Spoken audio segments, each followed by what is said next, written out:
Hello everyone, so I probably should skip this, but I want to show everything I got from the Criterion sale last month and some of the other items I picked up, some of the movies.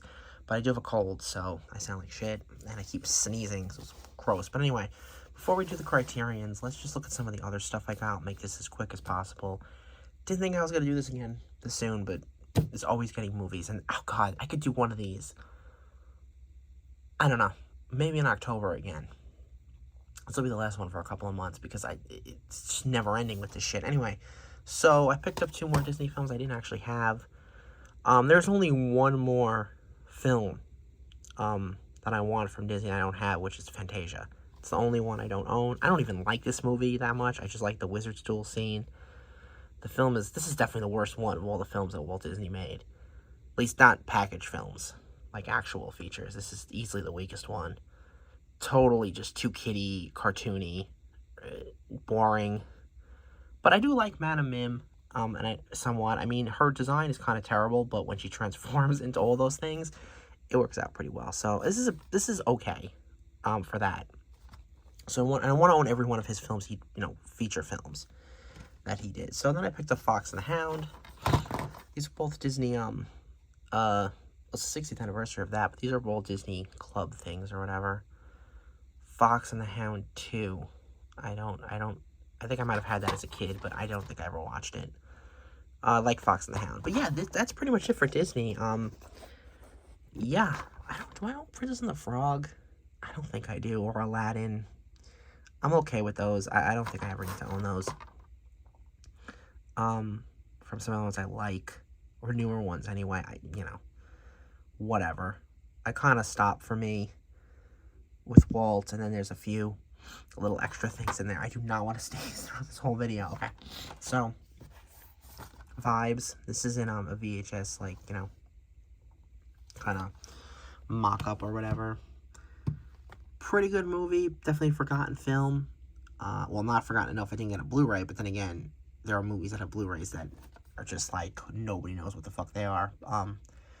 Like Beware Children of Play, which I have to rewatch that movie at some point to know if I want to pick up a Blu-ray of it. But yeah, it's weird that you have like these really trash films and you have forgotten films like this, but then you have films like Ruggles of Red Gap and A Random Harvest that don't have actual Blu-ray, so it's like a little strange. But anyway, Vibes is really good. It's got Peter Falk in it too, who I always like. And then I think they had a Blu-ray of this, but I don't know what the fuck, because it's like Spanish on the bottom. I don't know what's going on. But anyway, this is Gentlemen Prefer Blondes, Howard Hawks. I hope we get like a Criterion or something with a better presentation of this movie, because it deserves better, for sure. Well, that's a good movie. So those are the only ones I picked up. Actually, I also picked up something else, but it's not coming yet. So I'm just like, fuck it, I'm filming this video. This would make no sense for me to shoot this video in like the middle of August. It's like, this is a Criterion sale pickup. Let's just do it. So anyway, here are the actual Criterions I picked up from the sale. Just 6. Yeah, 6. Chilly Scenes of Winter. What do they say? Do they say...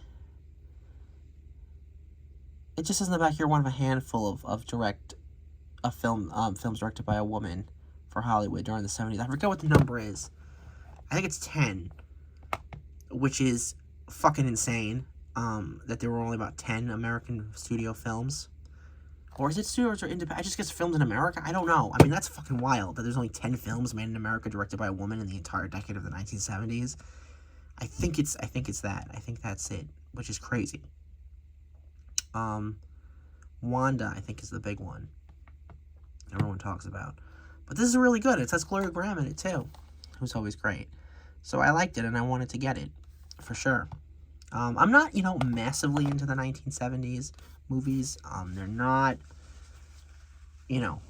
what I really like. They have less romanticism in them than decades before, which is the kind of movies I like. My nose is running like crazy. Holy shit. It wasn't this bad until I started this video. Now it's like, whoa. But yeah. I still do. I mean, if this is the way Hollywood would have gone, it was better than what happened to it when Jaws came out and stuff, and all fucking went to hell. But you had about a decade of this kind of movie making, and I kind of wish it would have been like this, that. But the whole culture is so different. You can't, like, you just can't. So, anyway. That's Chilly Scenes of Winter. The 4K release of Night of the Living Dead. Actually, surprisingly enough, this is not my favorite zombie movie. I do like it. I do like parts of it, most of it. I like the atmosphere of it. I think the acting is kind of terrible, with the exception of the main character. Of course, he's fine. But the acting is atrocious. It's kind of like Texas Chainsaw Massacre, where it's just like, I don't know. I could forgive that with Faster Pussycat, but but I just, this kind of acting and shit is just not for me. It's just rough. It's rough to get through. But my favorite zombie film is Return of the Living Dead and White Zombie with Lugosi. That's a great movie, too. So anyway, Return of the Living Dead is really good, though. If they had it on 4, I had to do it. Because this is another movie where it's like, longest time this was in public domain, it still is, but crap quality. And then I saw this in for the 50th anniversary screening in the theater, and it blew me away how great it looked. It really did. It looks so much. It's a better film when you see it. You know, not looking like dog shit as far as I'm concerned. This is a Palin Pressburger film, Tales of Hoffman. Big fan of Palin Pressburger. This has a plastic on it. Did not take that off. Okay, get rid of that. Never saw this one. Or never seen this one. Yeah. Obviously looking forward to this. I'm a big fan of the Red Shoes. I Know Where I'm Going. What's the other one called? Matter of Life and Death. I'm so stuffed right now. Jesus. Okay, next is Gates of Heaven. Actually, it's a double feature. Vernon, Florida, and Gates of Heaven. Gates of Heaven is the only one I've seen. My documentary watching is basically non-existent. I have to get into that at some point. I didn't want, you know. It's basically nothing. Love this movie, Gates of Heaven. I think it's an incredible film. It's one of my favorite films. Yeah. It's just a great movie. So, I want to watch it. I want to talk about it too. I can't even talk right now. 1978. I had to have this one once I saw that. That's a great fucking movie. And the subject matter is interesting, and the deeper meaning behind the whole damn thing. You know, because it's about people and their pets and pet cemeteries, and then it's really just about humanity and people in a specific time too, and a place. So all that humanist crap. Targets. This was the big one from the Sal. Not a fan of Bogdanovich as a director, more so, or I'm a fan of him less so as a director than I am as him as a film historian. As a film historian, and I would consider him a film professor. I kind of wish I would have been able to tell him that before he died. I was watching God Talks with him just a week or two before he died. I always do. I watch as much of it as I can. I've seen his little 10-minute Lady Eve discussion probably 50,000 times. So, I also started talking like him a little bit, which is bad. I do. I picked up a lot of that way of talking about movies I just basically stole from him when I do talk about them. Yeah.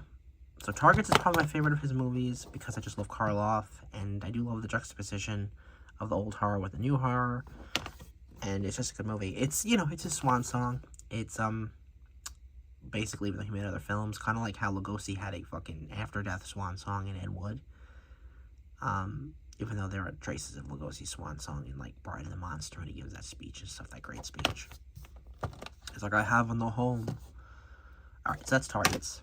And then finally, this is like, I'm like jerking this all over the place. I had to get the 4K copy of Mildred Pierce. There's other Criterions that I own that I don't have 4Ks of, because they're upgrading a lot of shit on 4K now, every month. But this is one of the best movies ever made. I mean, it's film noir women's picture. I mean, it's two great genres slammed into each other. And I tried to get into that miniseries, and I guess the miniseries followed the book more. Fuck that. It's shit. I could not get into it, like, at all. I don't like that Todd Haynes that much. I'm fascinated by him more than I like him. Because essentially what he does is just rip off Douglas Sirk. And it's like, I'd just rather watch Douglas Sirk. He does have a new movie coming out, which I'm going to probably like, but not love. That comes at the end of this year. There's always a distance with me with his movies. Because it's like, it's like The Lighthouse. Like, The Lighthouse is so good. The, fucking, what's his face? Eggers, Robert Eggers. I have to hold this better. But again, just ripping off that fucking style of yore or whatever. Can't get into it that much. Can never truly love it because it's just like they're better shit that was released 100 fucking years ago in that style. So, you know, maybe have your own fucking voice. I guess he does because he's so realistic about it. Okay. It's cinema. It's not, you have to be so fucking anal about it. That's another thing, too, about the history of movies, is, and why I'm not the biggest fan of the 1970s, though I still can appreciate, especially compared to what we have now, is that the romanticism of movies kind of fell off a cliff. And especially nowadays, that's considered corny, it's considered a joke, and I think that's disgusting. I think we lost a lot when we lost, because this is a heightened movie, of course. Joan Crawford won her Academy Award. The great Michael Curtiz, great director, directed Casablanca, of course, but another one of my favorite films, Mystery of the Wax Museum. The original House of Wax, before even the Vincent Price one, which I think MoMA's doing a retrospective of early color cinema, and they're not fucking putting that in there, which makes no fucking sense, but whatever. They're putting his other one, Robin Hood, in there, fine. But Mystery of the Wax Museum is kind of incredible in a lot of ways. It's real scary. Anyway, so yeah, that's everything I picked up from the sale. Pretty good this time. There's really nothing I missed. I'm pretty much all caught up, unless of course I see a movie that I haven't seen that's on Criterion and I want it. But in terms of movies I've seen, well, I guess Kelda Hoffman is not. There's like 8 fucking Criterions I own of movies I haven't seen. Blind buys. But yeah, that is the video, and I will see you next time with more stuff. Obviously, October is Freaks. I've been waiting for that. Freaks, Ruggles, Random Harvest are the 3, and I guess Mr. Skeffington, too, really should have a Blu-ray. I love that fucking movie. But those are the couple that really need Blu-rays, and they're not getting them, and finally Freaks is getting one, so it's very, very exciting. Plus, there are 2 other Todd Browning films that I can't wait to watch as well. I'm so excited. I love Dracula, even though it's a mess. He's responsible, even though that movie is a mess, for basically creating the horror genre. I think Lugosi takes a lot of the credit for that, though, but it's his movie. It's Browning's movie. And, of course, Freaks is a masterpiece. And I would say, fucking, in its own way, Dracula is also a masterpiece, even though it's messy. It's so quintessential. It's so fucking important and iconic, and it's like I have to put it on Halloween, regardless of how I found it. Of course, Lugosi is the GOAT. So, anyway, that's all. I want to get this tissue. I do not want to put this tissue in frame. So that's all the movies that I picked up, and I will see you next time. Bye.